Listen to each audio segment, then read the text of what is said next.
حضرت اسما بنت ابی بکر رضی اللہ عنہا بیان کرتی ہیں کہ رسول اکرم صلی اللہ علیہ وسلم نے سورج گرہن کی نماز پڑھی۔ آپ صلی اللہ علیہ وسلم جب کھڑے ہوئے تو دیر تک کھڑے رہے، پھر رکوع میں گئے تو دیر تک رکوع ہی میں رہے، پھر رکوع سے سر اٹھایا تو دیر تک کھڑے ہی رہے، پھر دوبارہ رکوع میں گئے اور دیر تک رکوع کی حالت میں رہے،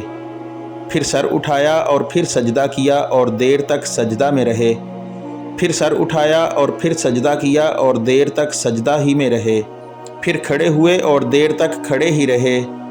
پھر رکوع کیا اور دیر تک رکوع ہی میں رہے، پھر آپ صلی اللہ علیہ وسلم نے سر اٹھایا اور دیر تک کھڑے رہے، پھر دوبارہ رکوع کیا اور آپ صلی اللہ علیہ وسلم دیر تک رکوع کی حالت میں رہے، پھر سر اٹھایا، پھر آپ صلی اللہ علیہ وسلم سجدہ میں چلے گئے اور دیر تک سجدہ ہی میں رہے، پھر سر اٹھایا، پھر سجدہ میں چلے گئے اور دیر تک سجدہ میں رہے۔ جب نماز سے فارغ ہوئے تو فرمایا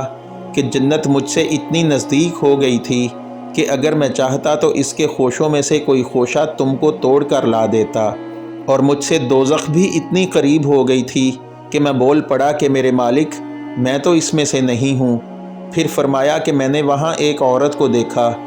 حضرت نافع رحمۃ اللہ علیہ بیان کرتے ہیں کہ مجھے خیال ہے کہ حضرت ابن ابی ملائکہ رحمۃ اللہ علیہ نے بتلایا کہ اس عورت کو ایک بلی نوچ رہی تھی۔ میں نے پوچھا کہ اس کی کیا وجہ ہے؟ جواب ملا کہ اس عورت نے اس بلی کو باندھے رکھا تھا تا آن کے بھوک کی وجہ سے وہ مر گئی، نہ تو اس نے اسے کھانا دیا اور نہ چھوڑا کہ وہ خود کہیں سے کھا لیتی۔ حضرت نافع رحمۃ اللہ علیہ نے بیان کیا کہ میرا خیال ہے کہ حضرت ابن ابی ملائکہ رحمۃ اللہ علیہ نے یوں کہا کہ نہ بلی کو چھوڑا کہ وہ زمین کے کیڑے وغیرہ کھا لیتی۔